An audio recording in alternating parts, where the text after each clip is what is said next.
have been with the campaign since the very start. It was end of June 2012 when I first started.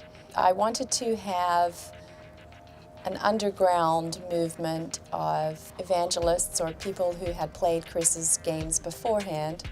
And so we started a golden ticket movement. We came up with 42 as the answer to the universe and life, universe, and everything. And we were testing it, and actually 7 people, I think they either broke through the wall in the split seconds that we were testing it out. But then it just kind of spread like wildfire. Chris Roberts is doing something, something's happening. And in the first week of having the underground teaser site up, we had 20,000 fans sign up, which was awesome. It was a lot more than I thought we would have.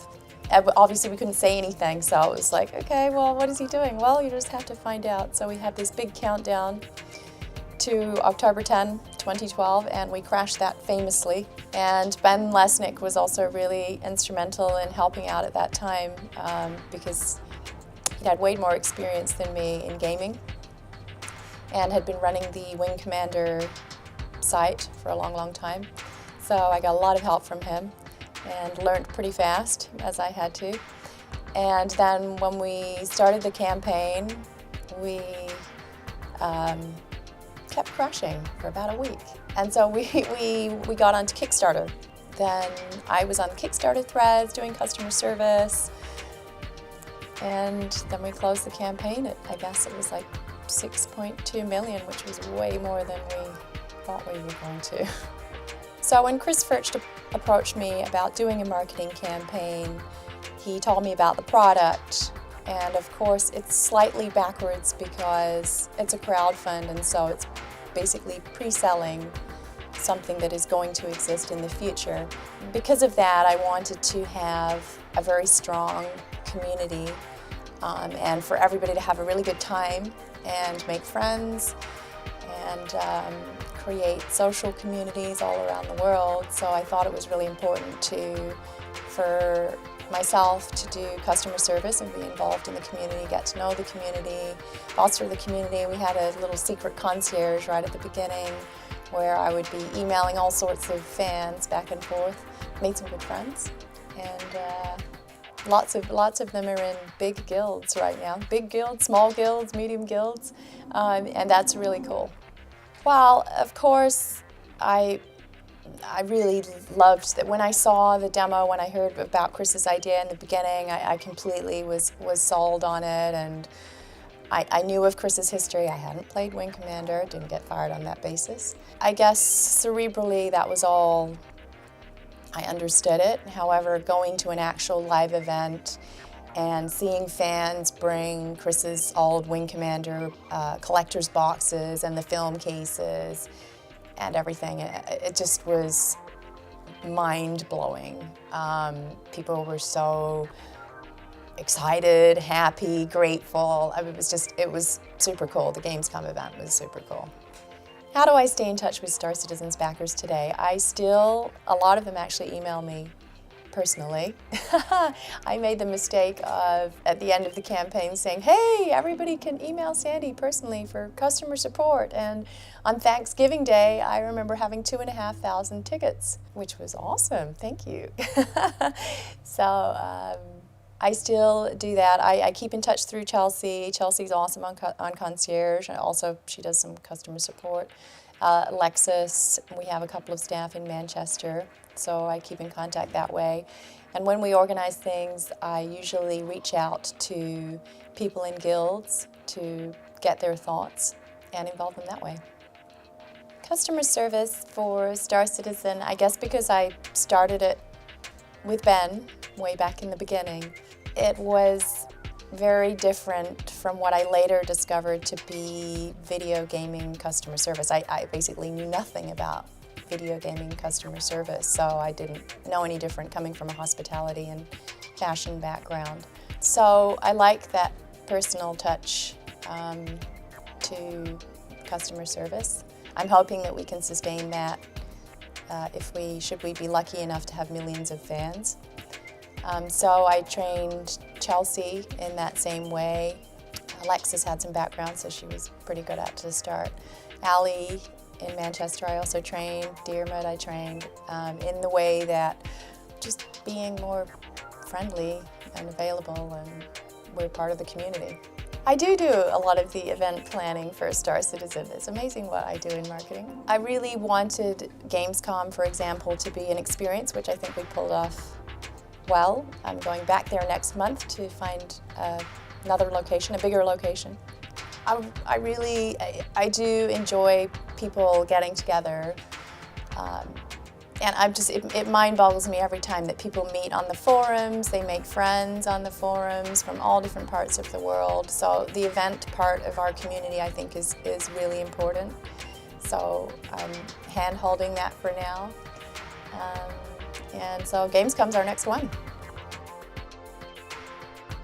Next great starship. That's a fun idea from Chris. Chris is always like, let's just make this idea happen. And it's always a very grand and big idea. So I remember sitting in the meeting with Crytek, because they actually were originally the ones who proposed it to us, wanting a modding competition. And Chris is like, well, let's make it kind of like American Idol meets X Factor, but not the cheesy reality part, but just like super cool to involve everybody. And I'm like, yeah, of course, I'll have that ready for you yesterday. It is really cool. It's actually getting pretty exciting. I'm on Shotgun a lot to see what the 12 teams are up to. We're down to the 12 teams now. And these spaceships are looking, I can't draw to save myself. So I find that I'm hoping that other people who are in the same position as me find it interesting, even if you're not a huge hardcore gamer. I've just made some great friends. There's a lot of fans who live in and I've been to a lot of countries in the world, but there's a lot of fans who live in places I've never been to, and they send me just photographs of their daily life, which is just, one part of the world might be snowing, the other part, there's a fan who's in the Maldives on an atoll who just manages a hotel, and people just go there for scuba diving. Nice, right? The making friends part is the best part about art, for me. Message going forward. I was really actually impressed and wowed by how engaging the fans were to new people at the PAX East booth that we had. I'd love to engage all of you going forward somehow, if I can make that work. It was really cool for fans to be describing to other fans how cool our community is and what Star Citizen is about. So I hope that we can continue that and grow a really awesome community. My name is James Pugh, and I am the Assistant Community Manager at Cloud Imperium Games. My first day, we were in the middle of crunching for the dogfight module, and I didn't know what I was getting into. So when I came in, Ben had got me set up with a computer, but then I just kind of looked around at all the craziness, and I just tried to find stuff in the community that I could highlight. So that's what I kind of started doing my first day. There was very little direction on my first day, so I just thought, well, I'll just try and find stuff that I find interesting. What's impressed me so far about this community is just how adult they all are. I come from a community that was nowhere near this understanding and welcoming and non-hostile. And just the creativity within our community is astounding to me. The first thing I did was I looked for fan fiction, because I'm a huge literary buff, so I tried to find fiction the fans had written and tried to highlight that, and that was actually the first post I put up, was the fan fiction spotlight, because there's some really good writers out there in the verse, and they deserve to be shown. I've seen some really good fan art in the verse so far. One I really liked, it was pretty comical. It shows a picture of a Banu, and it's when he's smiling, and then it has a note saying from his father, smiling traders are good traders, so keep your head up. And then there's a really, really good picture I saw of Van Duel that I was pretty interested in, and then I will try and get those out there for everyone to see. There's also a lot of really cool podcasts I found, because I'm kind of a podcast buff regardless, besides here, but I'm just astounded by how many different fan podcasts there are. I mean, I'll name a few, but I feel bad not naming everybody, but there's The Whole Truth, Starcast, Star Citizens Addicts Anonymous, or AA, and I'm just amazed at how much information they can, how much work they do to try and impart their love of the game to the rest of the community. Like, that stuff has been really amazing. I want people to know who I am in the community and can come to me. Like, I have no issues if any private messages you want to send or anything you need help with. I try and get into every thread and every post and transmission we put up to just answer questions or to just say hi or laugh at a funny comment. The thing I really liked about this company, the reason I wanted to work here, is that what we're doing has never really been done before. Like, this is a new paradigm in the video game industry, and being a part of a project funded by the people who want to play the game and being a member of that and trying to help that come to fruition is like a dream come true for me. So I want the community to feel as much a part of the development process of this game as, you know, the developers are, because realistically they are, because none of this could have really happened without them. My name is William Lewis, and I'm the lead moderator here at Cloud Imperium Games. Being a lead moderator, I handle any issues within the forums between members, and I also interact with the community to make sure everybody's happy. The team of moderators, I really like them. I am privileged to get to interact with them every single day.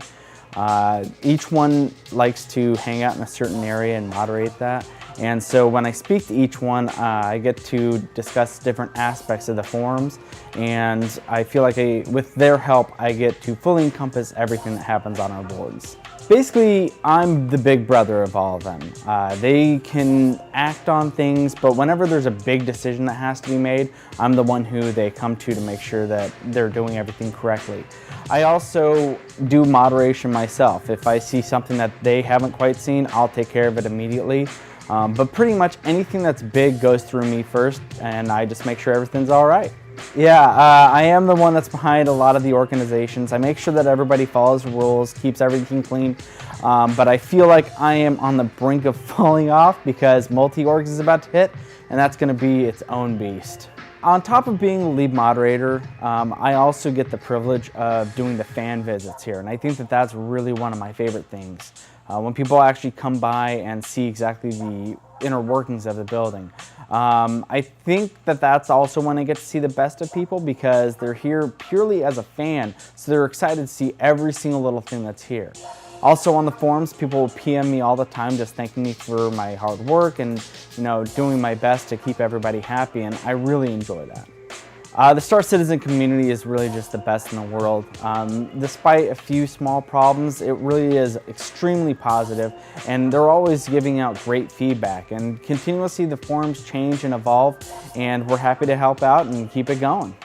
If I could say one thing to the community, it's follow the forum rules. I'm Ben Lesnick. I'm a community manager here at Cloud Imperium.